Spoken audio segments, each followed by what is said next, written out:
जय श्री राधा, जय श्री कृष्ण, जय वृंदावन धाम। हम लोग श्रील प्रबोधानंद सरस्वती द्वारा लिखी गई वृंदावन महिमामृत इसको श्रवण कर रहे हैं। पहले राधा रानी को स्मरण कर लेते हैं। राधा साध्यम साधनम यस्य राधा, मंत्रो राधा मंत्रदात्री च राधा, सर्वं राधा जीवनम यस्य राधा, राधा राधा वाची तस्य किम शेषम। हम लोगों ने पिछली बार वृंदावन महिमामृत में जो भाव पढ़े थे कि वृंदावन की महिमा क्या कही जाए। ईश्वर कोटि के जो जन हैं वो भी वृंदावन की महिमा को नहीं कह पाते, तो हम तो क्या ही करेंगे। फिर भी ये जो महिमा है वृंदावन की, ये अगाध समुद्र जैसे है। फिर भी हम उस समुद्र में तैरने का प्रयास कर रहे हैं,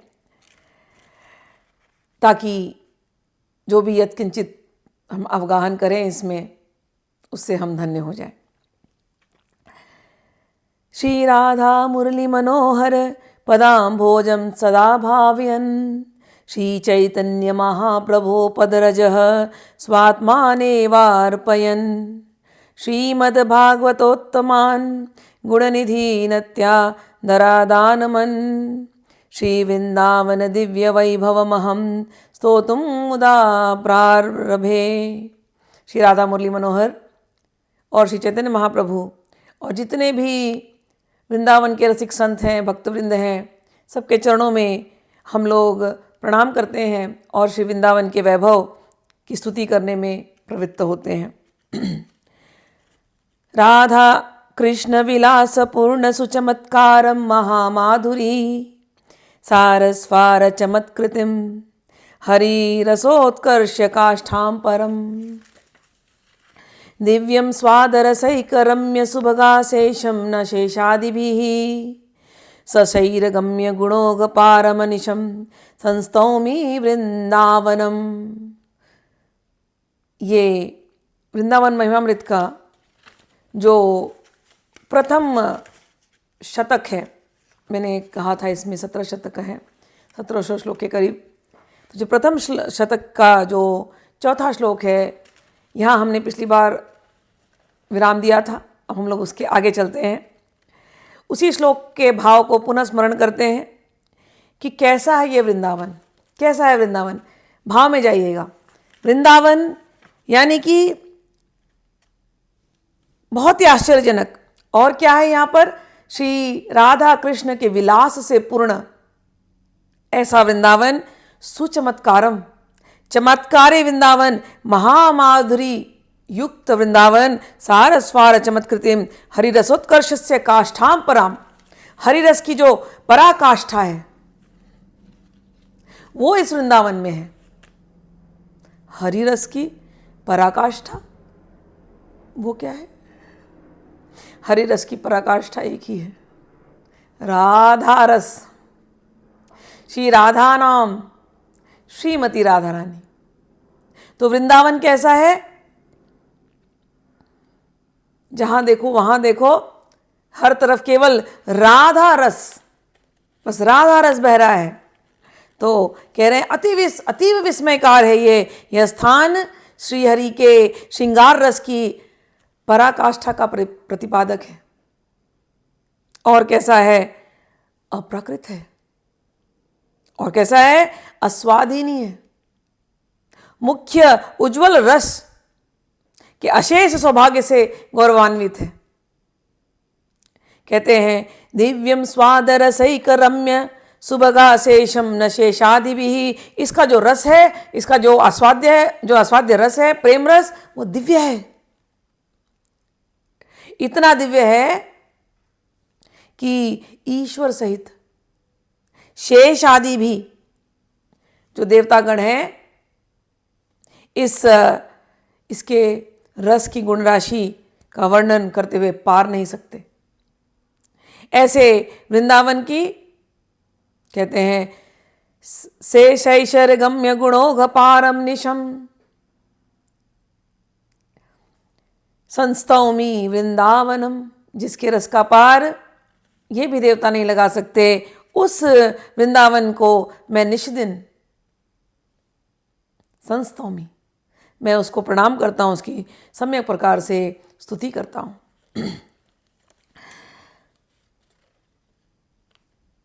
श्लोक नंबर 5। प्रेमोत्कैन्न विचिन्तयतां विलुठ नहीं सर्वांगमायोज्यताम देहस्यास्य समर्पणेन सुदृढ़ प्रेमा समास्थीयताम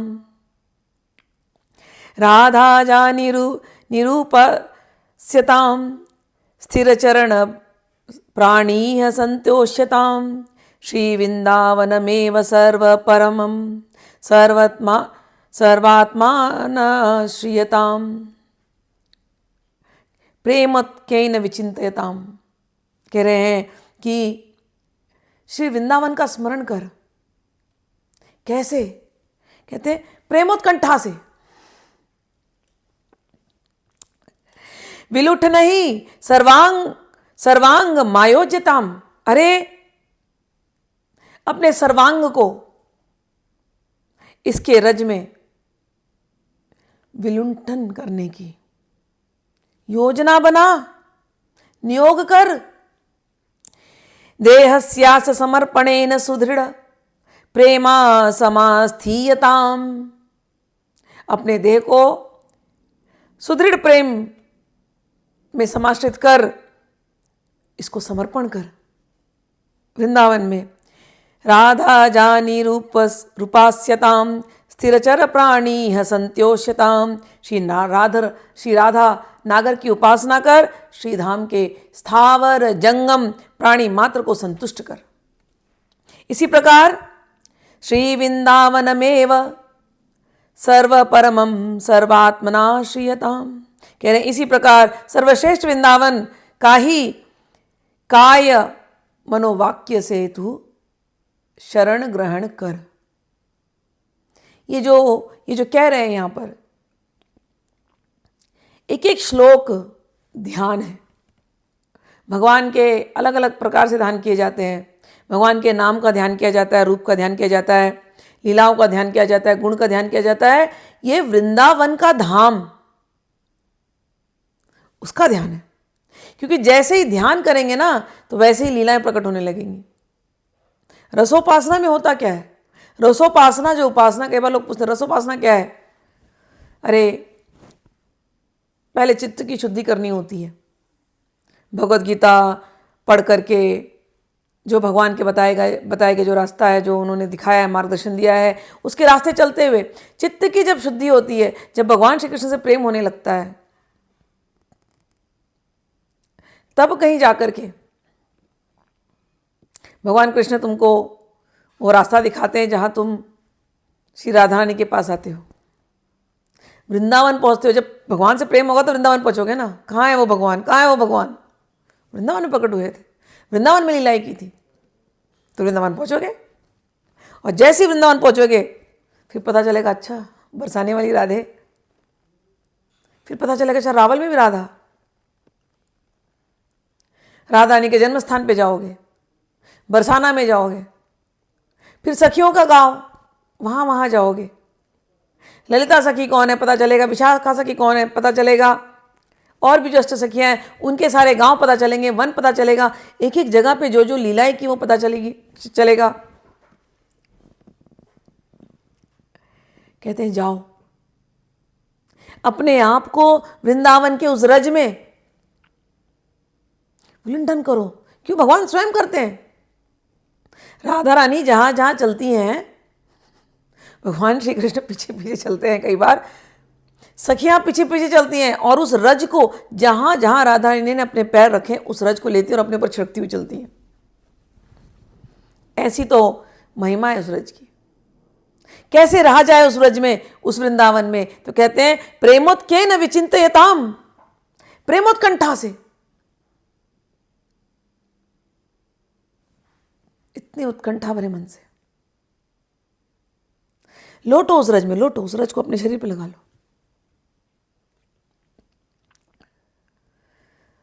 भोजन में रख लो, भोजन में छिड़क लो।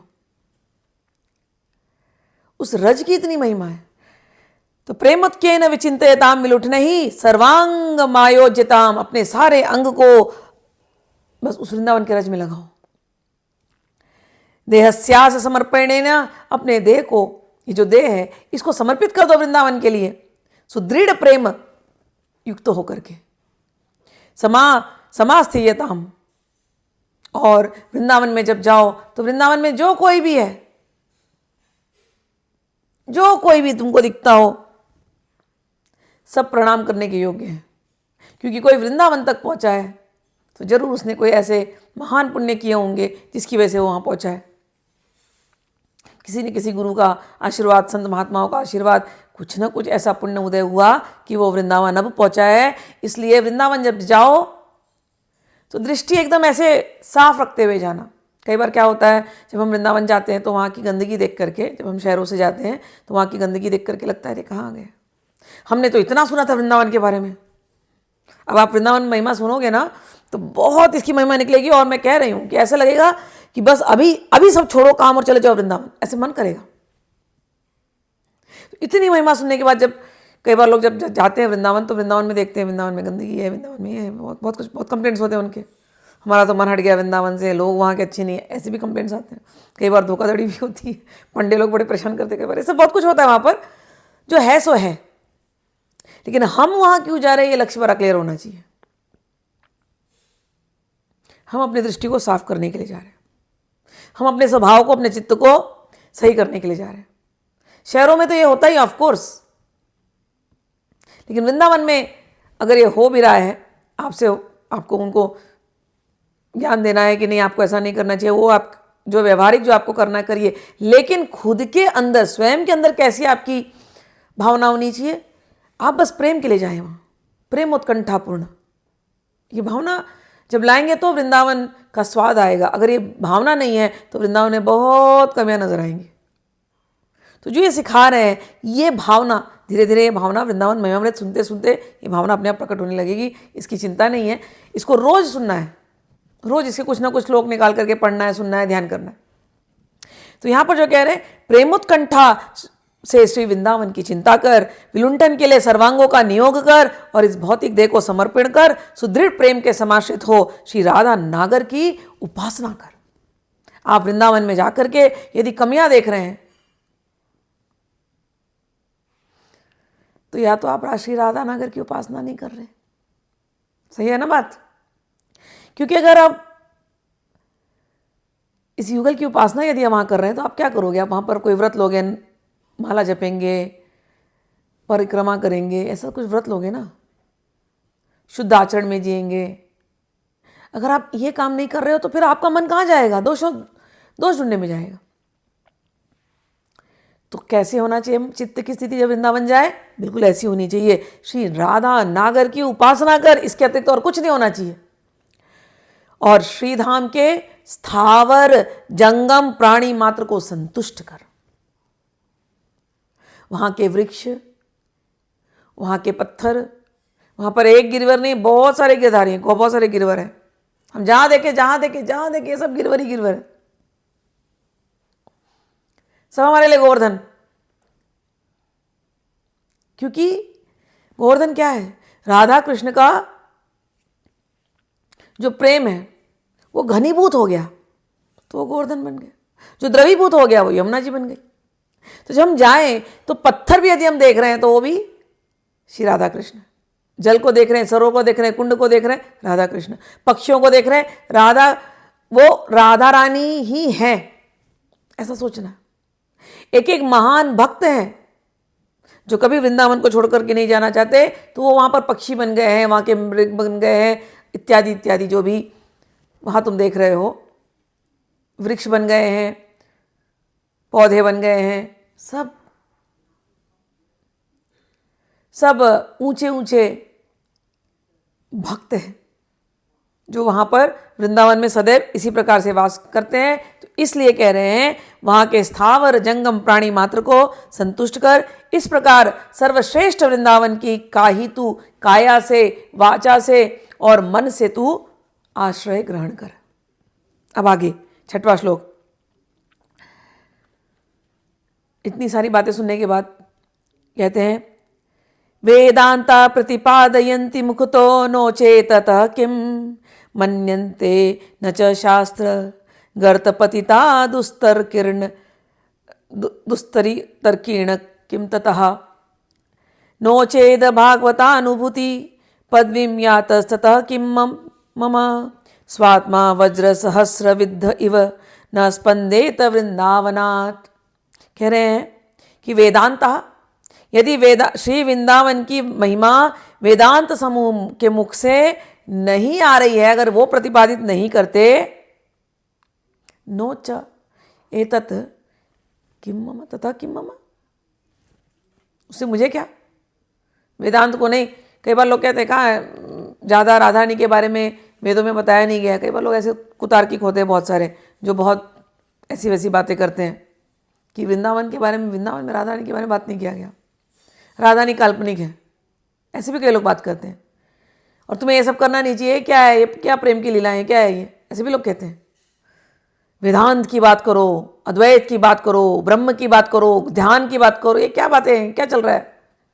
क्योंकि ये रसोपासना में जो हो रहा है बढ़िया बड़ी अजीब अजीब यहाँ की लीलाएं हैं। ये सुनना कि श्री राधा कृष्ण हाथ पकड़ करके यमुना की टहल कर रहे हैं और श्री कृष्ण से रहा नहीं जाता तो राधा रानी की चुनरी छूते हैं, ये कहना कई लोगों को बड़ी कान में अटपटी लगती है बातें। तो ये क्या बातें कर रहे हैं, उनको ये कोई ऐसी वैसी लीला लगती है, उनको ये आनंद ही नहीं आता। तो यहां पर कह रहे कोई बात नहीं है, समझ लेना। प्रबोधानंद सरस्वती वेदांत के प्रकांड ज्ञाता, उन्होंने चैतन्य महाप्रभु को चैलेंज किया था। वो बोल रहे हैं कि वेदांत के समूह यदि अपने मुख से श्री वृंदावन की महिमा प्रतिपादित नहीं करते तो इसमें मेरा क्या। फिर कहते हैं मन्यन्ते न च शास्त्र गर्त पतिता दुस्तर्कीण कम किम ततः, कि यदि शास्त्र रूप गर्त में गिरे हुए कुतार्किक गण यदि श्री वृंदावन का सम्मान न करें तो इसमें मेरी क्या हानि। एवं नोचेत भागवतानुभूति पदवीं यातस्ततः किम, एवं इस श्री धाम का महात्म्य भगवत भक्तों को के अनुभव गोचर ना हो तो भी मेरा क्या। स्वात्मा वज्र सहस्र विद इवन स्पंदेत वृंदावन, किंतु कहते हैं कि जो भी हो, कोई कुछ भी बोले, बड़ी बात कह देते हैं। अब भावना में आकर कहते हैं मेरा शरीर सहस्त्र वज्रों के द्वारा छेदित छेदित सा होकर भी श्री वृंदावन से अन्यत्र किंचित मात्र विचलित न हो। कई बार ऐसा होता है जो ये बात कह रहे हैं कि श्रीधाम का महात्म्य भगवत भक्तों के अनुभव गोचर न हो, क्योंकि ये रसोपासना की बात होने वाली है, निवृत्त निकुंजों की बात होने वाली है। अब जो बातें निकलेंगी वृंदावन की, जो लीलाएं, उत्कृष्ट लीलाएं जो आगे के श्लोकों में, ये कई बार भगवान के भक्त सुनना नहीं चाहते। वो कहते हैं हम कृष्ण के भक्त हैं, लेकिन जैसे ही कभी सखी भाव, सहचरी भाव की बात होगी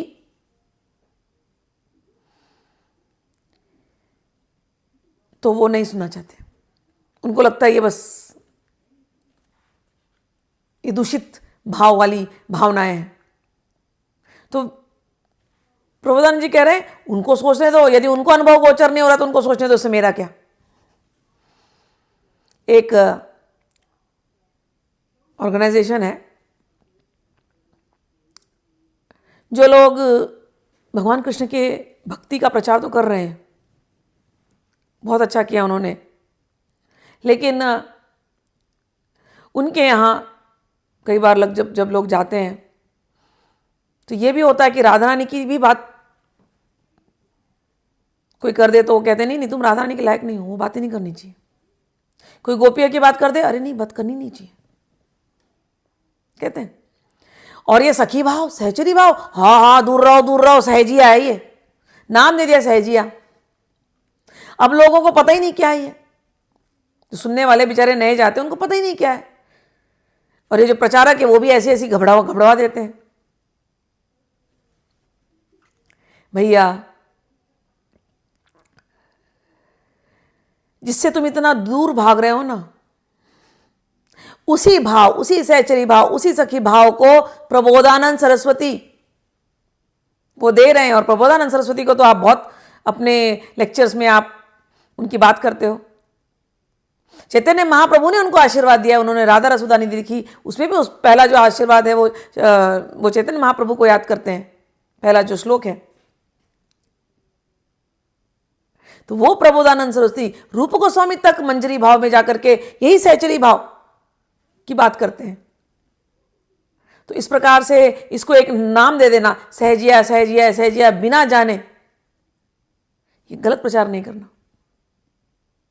क्योंकि अब जो बातें आएंगी ये सहचरी भाव है, सखी भाव है। गौड़ी संप्रदाय में इसको मंजरी भाव कहते हैं, अन्य संप्रदायों में, राधा वल्लभी संप्रदाय में इसी को सहचरी भाव कहते हैं, या एक कॉमन सखी भाव कहते हैं।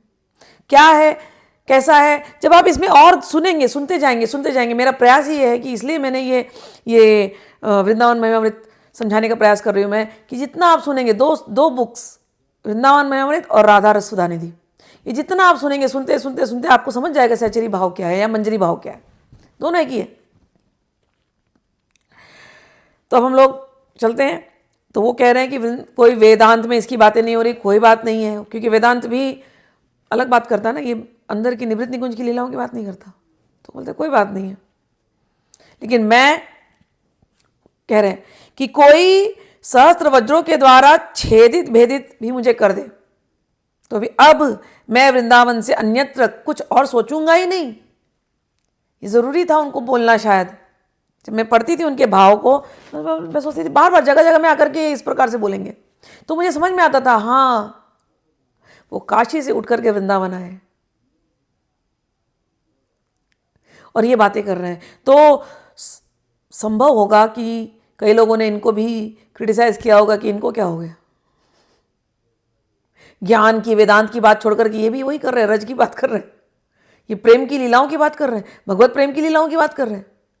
इनको क्या हो गया, बहकावे में आ गए। शायद ऐसा हुआ होगा, क्यों नहीं होगा। हम देखते हैं अभी भी जब हम प्रेम की बातें करते हैं ज्ञान से हट करके, तो लोग हमको भी प्रश्न करते हैं, हमने देखा है।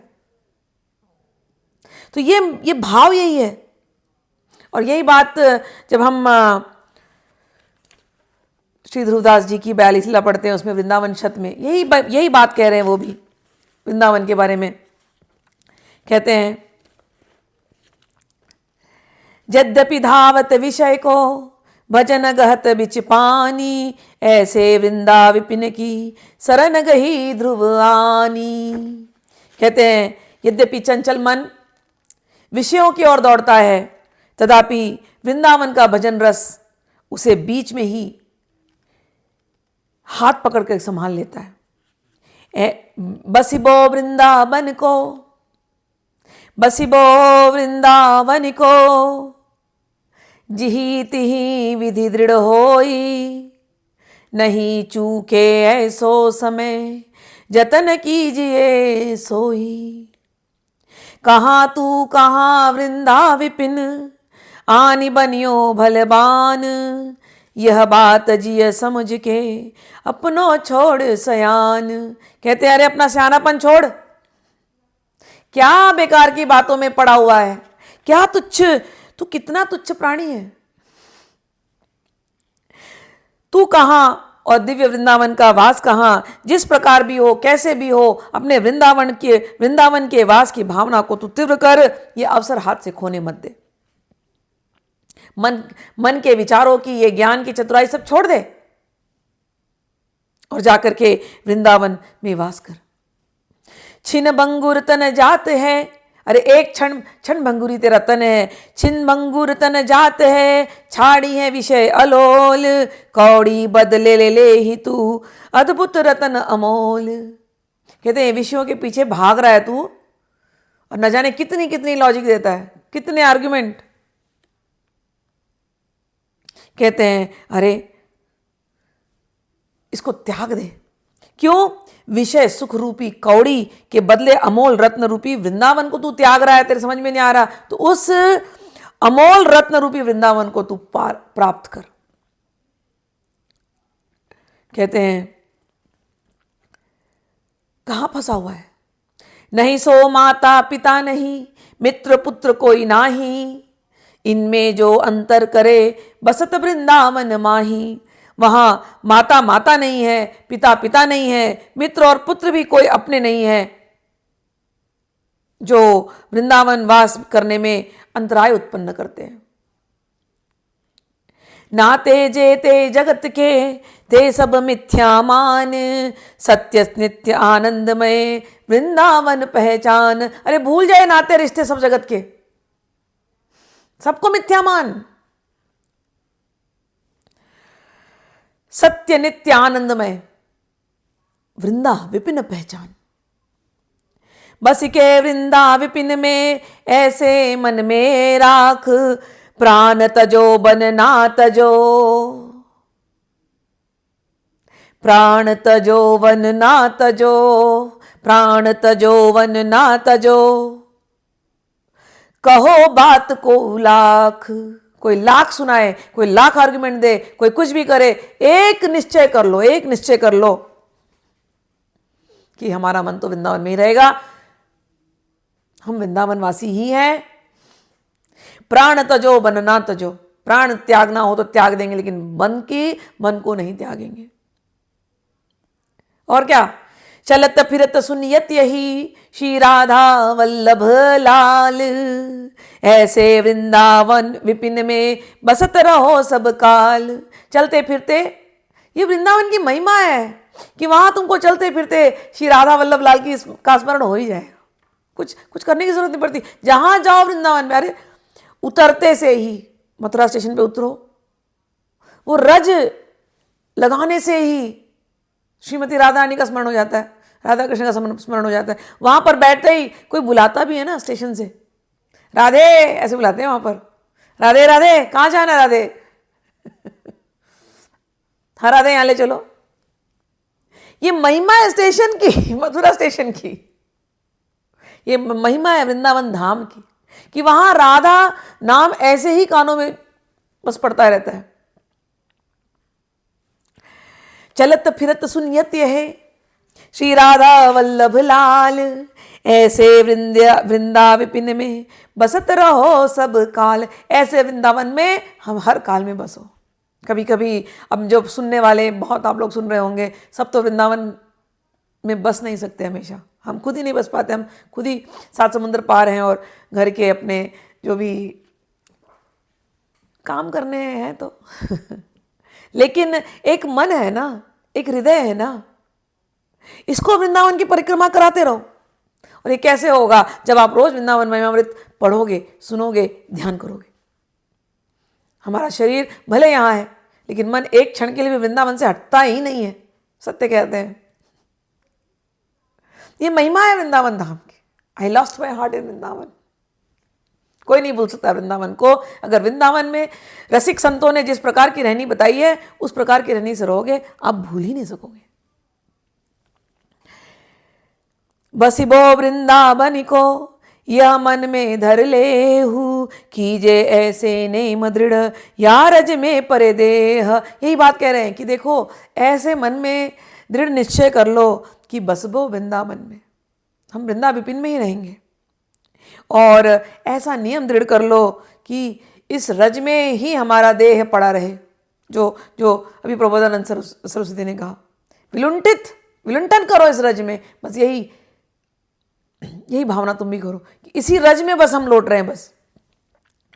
कि और जो ये कह रहे हैं कि यदि कोई हम पर वज्र का प्रहार कर दे, हमको खंड खंड कर दे, तो भी हमें कोई चिंता नहीं। यही बात 42 लीला में कह रहे हैं, खंड खंड वही जायतन अंग अंग सत टूक, वृंदावन नहीं छाड़िए, छाड़ी वो है बड़ी चूक। कहते हैं कि चाहे इस शरीर के टुकड़े टुकड़े ही क्यों ना हो जाएं, इसका प्रत्येक अंग शत प्रकार से खंड विखंड क्यों ना हो जाए, किंतु वृंदावन का त्याग नहीं करना है। वृंदावन का त्याग जीवन की सबसे बड़ी भूल होगी।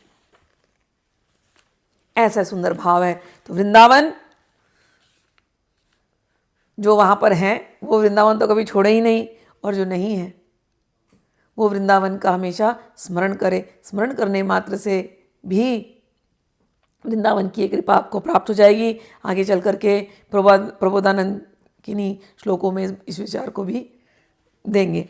तो अभी के लिए हम लोग यहीं पर रोकते हैं कि ये जो भावना हमारे अंदर भी सुदृढ़ हो कि वृंदावन छोड़ करके हमारा मन संसार में अन्यत्र कहीं नहीं जाए। सारे वृंदावन के रसिक संत हम पर ऐसा आशीर्वाद हमको दें और ऐसी भावना से हमको परिपूर्ण करें। ऐसी प्रार्थना करते हुए अब विराम देते हैं वाणी को। अगले वीडियो में आगे के भावों को प्रकट करेंगे।